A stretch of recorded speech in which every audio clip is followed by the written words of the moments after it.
وہ جوان جو ہی پروان چڑھا ان فوان شباب آیا تو اس کی پیشانی سجدے کے تقدس سے مالا مال ہو گئی، اس کی آنکھوں میں حیا اور شرم کے پہرے آ گئے، اس کے خیالوں میں پاکیزگی آ گئی، اس کی زندگی کے شب و روز نیکی کے ماحول میں بسر ہونے لگے، اس کی راتیں ذکر الہی میں، تلاوت کلام مجید میں اور دن یاد الہی میں روزے سے گزرنے لگے۔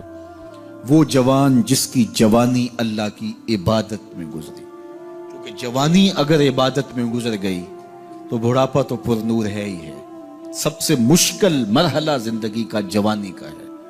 شیطان زیادہ ورغلاتا ہے کسی شخص کو جب وہ جوانی کے مرحلوں سے گزر رہا ہوتا ہے۔ تو جس کی جوانی خیریت کے ساتھ گزر گئی اور اس نے اپنی جوانی کے تقدس کو محفوظ رکھ کے منزل تک پہنچا لیا، اپنی عصمت کے جوہر کی حفاظت کی، اپنی آبرو کو لٹنے نہیں دیا، اپنی آنکھوں کی شرم و حیا پر پہرے بٹھائے اور آنکھ کو برباد نہیں ہونے دیا اور اپنی زندگی کے تقدس کا پہرا دیا، تو جو جوان اپنی جوانی کو خیریت کے ساتھ گزار گیا۔ کسی نے کہا تھا نا، کتاب زیست کا ایک اور باب ختم ہوا، شباب ختم ہوا، ایک عذاب ختم ہوا۔ تو جوانی جس کی منزل تک پہنچ گئی خیریت کے ساتھ، عافیت کے سائے میں۔ مشکل تو بڑا ہے جوانی کو منزل تک لے جانا، خیریت کے ساتھ، داغدار نہ ہونے دینا، جوانی کے تقدس کو رسوا نہ ہونے دینا، عصمت کے جوہر پہ کالک نہ لگنے دینا، خواہشات کو غالب نہ آنے دینا۔ آسان کام تو نہیں ہے، مشکل کام ہے، لیکن اگر کوئی مشکل کاٹ گیا، جوانی کے تھوڑے سے ایام میں گزار گیا۔ اللہ اکبر۔ حضرت شیخ خطلی کہتے ہیں، داتا گنج بخش علی حجویری علیہ رحمہ کے مرشد ہیں، الدنیا یوم ولنا فیہا صوم۔ وہ کہتے ہیں دنیا ایک دن ہے، ہم روزہ رکھ کے گزار رہے ہیں۔ تو روزہ رکھ کے سارا دن گزر ہی جاتا ہے، دوپہر بھی آتی ہے گزر جاتی ہے، اور عصر کا وقت بھی آتا ہے گزر جاتا ہے، کھانے کا وقت بھی آتا ہے، چائے کا وقت بھی آتا ہے، سب کچھ ہوتا ہے لیکن گزر جاتا ہے، افطار تک بندہ پہنچ جاتا ہے۔ جس نے زندگی روزے کی طرح گزار دی، جس نے جوانی روزہ رکھ کے گزار دی، خواہشات کو بے قابو نہیں ہونے دیا، مشکل کام تھا لیکن اس نے مشکل کام کر دکھایا۔ اجر کتنا بڑا ہے، سنیے اللہ کے محبوب کی زبان سے سنیے۔ حضور نے ارشاد فرمایا جو سیدنا ابو ہریرہ کے ذریعے سے ہمارے تک پہنچا، فرمایا قیامت کے دن جب سورج کا رخ سیدھا ہوگا، زمین تانبے کی ہوگی، لوگ پسینے میں شرابور ہوں گے، کوئی ٹخنوں تک پسینے میں، کوئی گھٹنوں تک، کوئی کمر تک، کسی کو پسینے کی لگام دی جائے گی، اور وہ پسینہ ایسے نہیں ہوگا جس طرح یہ پسینہ ہے، اتنا گرم ہوگا۔ ابن رجب حنبلی کہتے ہیں اس پسینے کا ایک قطرہ اگر احد پہاڑ پہ ڈال دیا جائے تو وہ پگھل جائے، اتنا گرم ہوگا، بدبودار اتنا ہوگا، ایک قطرہ دنیا پہ ڈال دیا جائے، انسان کیا جانوروں کے دماغ بھی پھٹ جائیں، اس پسینے میں لوگ شرابور ہوں گے۔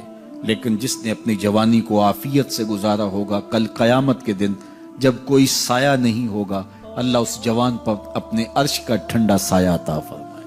وہ شخص جس کو کسی عورت نے دعوت گناہ دی اور وہ صاحب منصب تھی، صاحب جمال تھی، اور اس نے یہ کہہ کے یہ خواہش، یہ آرزو مسترد کر دی، انی خاف اللہ۔ اسی طرح کوئی عورت ہے تو اس نے اپنے تقدس کی حفاظت کی، اپنی آبرو پہ پہرا دیا اور کسی پیشکش کو ٹھکرا دیا، تو فرمایا قیامت کے دن جب کوئی سایہ نہیں ہوگا، اللہ اسے بھی اپنے عرش کا ٹھنڈا سایہ دے گا۔ کیسا سخت دن ہوگا، اور وہ کس اعزاز میں ہوگا، کس تکریم میں ہوگا۔ یہ تو 4 دن 10-20 سال ہیں، اور وہ 50,000 سال کا ایک دن۔ پھر اس کو اللہ کا شکر ادا کرنا ہوگا کہ اللہ تو نے کتنا کرم کیا میرے اوپر کہ میری جوانی خیریت اور عافیت سے گزری، اور آج اس کا تو کتنا بہتر صلہ مجھ کو دے رہا۔ انسان جب کوئی اچھی بات سنتا ہے تو انسان کی فطرت ہے کہ وہ آگے منتقل کرتا ہے۔ آج کل وہ شیئر کر دیتے ہیں نا، جو بات آئے تو آپ اس کو آگے بڑھاتے ہیں، دوستوں میں شیئر کر دیتے ہیں۔ تو یہ انسان کی فطرت سے افواہیں بھی اس لیے پھیلتی ہیں کہ جو بھی بات آپ سنتے ہیں فوری آپ کی کوشش ہوتی ہے کہ یہ سب سے پہلے دوستوں کو میں ہی بتاؤں۔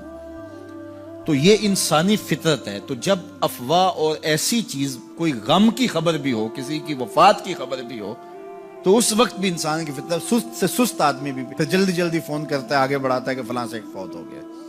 تو چونکہ یہ فطرت ہے، بات کو آگے بڑھانے کا شوق ہے انسان کے اندر رکھا ہے، اس سے چیزیں پھیلتی ہیں، اور پھر جو خیر کی خبر ہوگی یا خیر کی بات ہوگی تو اس کو تو آگے پھیلانے کا پھر ہمارا دین بھی ہمیں ترغیب دیتا ہے، جذبہ دلاتا ہے۔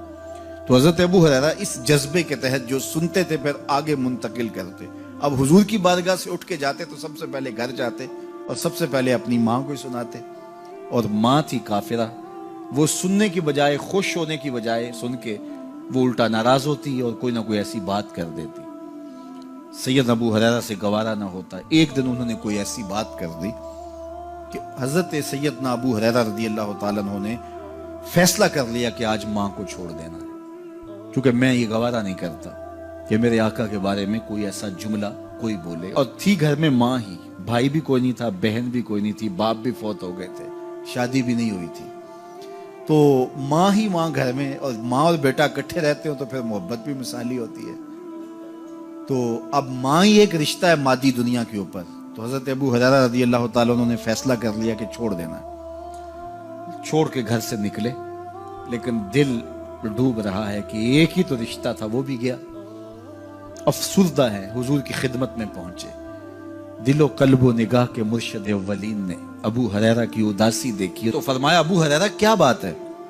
تو حضرت ابو ہریرہ جس طرح بندہ پھٹ نہیں پڑتا، تو عرض کی حضور میری ماں کی ہدایت کی دعا کر دیجئے۔ ساری کہانی 2 لفظوں میں بیان کر دی، میری ماں کی ہدایت کی دعا کر دیجئے۔ حضور نے نہیں پوچھا کیا ہوا، کیا ماجرا ہوا، فوراً ہاتھ اٹھ گئے، اور لفظ کیا تھے؟ اللہم اہد ام ابی ہریرہ تھا، اے اللہ ابو ہریرہ کی ماں کو ہدایت دے دے۔ ادھر انہوں نے بے چینی سے یہ بات کہی، ادھر حضور کے ہاتھ اٹھے، پھر ان اٹھے ہوئے ہاتھوں کو خالی تو موڑا ہی نہیں جاتا، اجابت کا صحرا عنایت کا جوڑا، دلہن بن کے نکلی دعائے محمد صلی اللہ علیہ وسلم۔ تو حضور علیہ السلام نے ہاتھ اٹھا دی، حضرت ابو ہریرہ نے دوڑ لگا دی۔ کسی نے پوچھا ابو ہریرہ آج بڑی جلدی ہے؟ کہا آج ہی تو دیکھنا چاہتا ہوں، گھر پہلے میں پہنچتا ہوں یا حضور کی دعا پہلے پہنچتا ہوں؟ جا کے دروازے کو دستک دی، اندر پانی کے کھنکنے کی آواز آ رہی تھی جس طرح کوئی غسل کر رہا ہو۔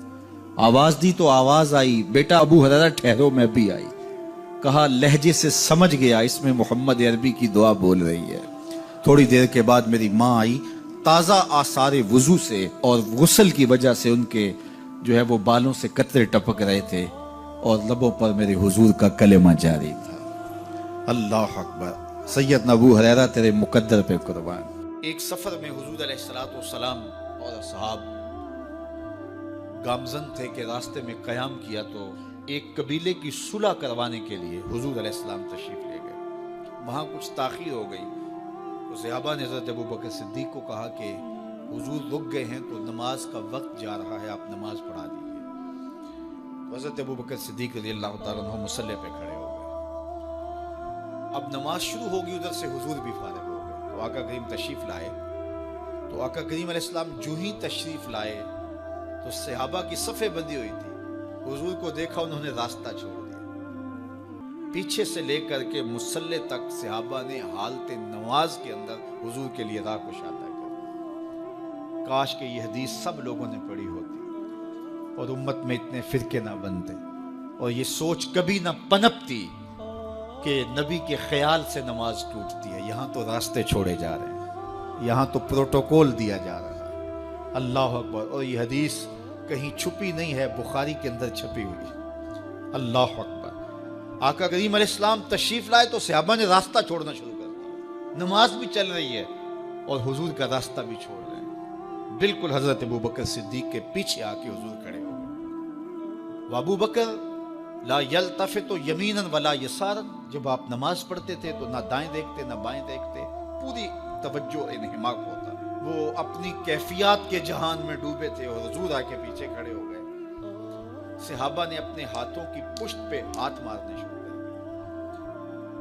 مقعن و تصدیہ، قرآن نے تالی لگانا، سیٹی مارنا، یہ شیطانی اعمال ہیں، لیکن ہاتھ کی پشت پہ ہاتھ مار کے متنبع کرنا یہ مختلف مواقع کے اوپر یہ جائز ہے۔ تو اب جب حضور آ کے پیچھے کھڑے ہو گئے اور صحابہ سمجھے کہ حضرت ابوبکر صدیق ایک استغراق کے عالم میں ہیں، ایک کیفیت کے جہاں میں ڈوبے ہیں، تو انہوں نے اپنے ہاتھوں کی پشتوں پہ ہاتھ مارنے شروع کر دیے۔ تو حضرت صدیق اکبر سمجھ گئے کوئی غیر معمولی واقعہ ہو گیا۔ دیکھا پیچھے حضور کھڑے تھے، اللہ اکبر۔ تو حضرت صدیق اکبر مصلی سے سرک کے پیچھے آنے لگے تو آقا کریم نے اشارہ کیا رکو نماز پڑھاؤ۔ سیدنا صدیق اکبر اس کے باوجود پیچھے آ گئے۔ کبھی ہوتا ہے حکم اور کبھی ادب آگے ہوتا ہے، اللہ اکبر۔ حضرت سیدنا علی المرتضیٰ رضی اللہ تعالی عنہ کو کہا نا حضور نے صلح حدیبیہ کے موقع پہ صلح نامہ لکھوایا جا چکا تو لکھا یہ محمد رسول اللہ اور قریش کی جانب سے ہے۔ تو عروہ نے کہا اگر محمد رسول اللہ مان لیں ہم تو پھر لڑائی کس چیز کی ہے؟ تو اس لیے محمد رسول اللہ نہیں محمد بن عبداللہ لکھا جائے۔ تو وہ اس بات پہ بضد ہو گئے، اور اگر ایسا نہیں ہوتا تو معاہدہ ٹوٹ رہا تھا۔ تو حضور نے حضرت علی المرتضیٰ سے کہا کہ چلو رسول اللہ کا لفظ مٹا دو۔ عرض کی میں تو نہیں مٹاؤں گا، میں تو نہیں مٹاؤں گا، یہ نام میں تو نہیں مٹا سکتا۔ پھر حضور نے خود مٹایا۔ اب یہاں حضور نے کہا ابو بکر رکو، لیکن حضرت ابو بکر نہیں رکے، پیچھے آ گئے۔ اور پھر حضور خیر مصلی پہ گئے، نماز ہوئی، سلام پھرا تو حضرت ابو بکر صدیق رضی اللہ تعالیٰ عنہ کو حضور نے کہا ابو بکر جب میں نے کہا تھا تم رکے رہو تو تم کیوں پیچھے آئے؟ تو سنو حضرت ابو بکر نے کیا جواب دیا رضی اللہ تعالیٰ عنہ۔ کروڑوں سلام، لاکھوں عقیدتوں اور نیاز مندیوں کے خراج ان کی چوکھٹ پہ عرض کرنے لگے ما کانا لابن ابی قحافہ ان یؤم رسول اللہ صلی اللہ علیہ وسلم۔ حضور ابو قحافہ کے بیٹے کی جرت کب ہوئی کہ رسول اللہ کے آگے کھڑا ہو کے نماز پڑھائے؟ یہ ابو قحافہ کے بیٹے کی ہمت کب ہوئی کہ رسول اللہ کے سامنے کھڑا ہو کے نماز پڑھائے؟ تو ادب پہلا کرینہ ہے محبت کے کرینوں میں۔ حضرت ابو بکر صدیق رضی اللہ تعالی عنہ نے اگر حضور علیہ الصلوۃ والسلام کی اطاعت اور حضور کی محبت، ادب، فرما برداری اور جانثاری کے انوکھے باب رقم کیے ہیں، لیکن حضور نے بھی ان کو جو اعزازات دیے۔ ایک خاتون آئی مسئلہ پوچھنے، آقا کریم نے فرمایا پھر آ جانا۔ اس نے کہا پھر آؤں اور آپ نہ ملیں؟ تو کہا میں نہ ملوں ابو بکر تو ملیں گے نا، اللہ اکبر۔ تو اپنے بعد اشارہ دے دیا ان کی طرف کہ میرے بعد میرا نائب ابو بکر ہے، اللہ اکبر۔ عزتوں کی مسند اور عزتوں کی معراج اور عزتوں کے مقام پہ سیدنا صدیق اکبر رضی اللہ تعالی عنہ کو بٹھایا۔ میرے والد گرامی رحمت اللہ تعالی علیہ نے پوری زندگی میں کوئی ایک تقریر بھی ایسی نہیں کی جس میں یہ اشعار نہ پڑے ہوں۔ جب وہ خطبہ پڑھتے تھے تو خطبہ پڑھنے کے بعد یہ اشعار پڑھا کرتے تھے جس میں اس کی کیفیت ہے کہ جو حضور کے شہر میں جانے کے لیے تڑپتا ہے۔ ز مہجوری برآمد جان عالم، ز مہجوری برآمد جان عالم، تراحم یا نبی اللہ تراحم۔ کہ عرض کی جا رہی حضور آپ کی جدائی میں پورے جہان کی جان نکل رہی۔ ز مہجوری برآمد جان عالم، تراحم یا نبی اللہ تراحم، نہ آخر رحمت للعالمینی، ز محرومہ چرا فارغ نشینی، بروں سر از برد یمانی، کہ روئے تست صبح زندگانی۔ حضور اپنا سر انور اس یمنی چادر سے ذرا نکالیے، چونکہ آپ کا چہرہ انور زندگی کی صبح ہے، زندگی کی بہار ہے۔ ادیم طائف نعلین پاکن، شراک از رشتہ جاں ہائے ماکن۔ اللہ اکبر۔ جامع علیہ رحمہ کا انداز کتنا دل آویز ہے۔ وہ کہتے ہیں حضور آپ طائف کے بنے ہوئے چمڑے کے جوتے پاؤں کی زینت بنائیں۔ آپ جوتے جو پہنے وہ طائف کا مشہور چمڑا ہو اور اس کے بنے ہوئے۔ شراک از رشتہ جاں ہائے ماکن، اور اس کے اندر جو تسمے ڈالیں وہ جامی کی جان کے ڈالیں، جامی کے چمڑے کے نہیں، جامی کی جان کے تسمے ان نالین میں ڈالیں جو آپ طائف کے بنے ہوئے نالین زیب تن کریں۔ وہ ایک شاعر کہتا ہے عربی کا کہ یا لیتنی کنتو تربت ایبتکم فلتسمت نعالک ذاک کدی، کاش میں مولوی نہ ہوتا۔ وہ بہت بڑا شیخ الحدیث گزرا ہے، تو وہ کہتا ہے میں کاش شیخ الحدیث نہ ہوتا، میں مولوی نہ ہوتا، مدینے کی گلی کی مٹی ہوتا، حضور گزرتے تلووں کو چوم لیتا۔ چے باشد گر کنی سوئم نگاہے، ہمیشہ گر نہ باشد گاہے گاہے، نگاہے یا رسول اللہ نگاہے، صد ہزاراں جبریل اندر بشر، بہر حق سوئے غریبہ یک نظر، یا رسول اللہ انظر حالنا، یا حبیب اللہ اسما قالنا، اننی فی بحر غم مغرق خذ یدی ساحل لنا اشکالنا، یا صاحب الجمال و یا سید البشر من وجهک المنیر لقد نور القمر، لا یمکن الثناء کما کان حقہ، بعد از خدا بزرگ توئی قصہ مختصر۔ ساری کہانی آ کے یہی ختم ہوتی ہے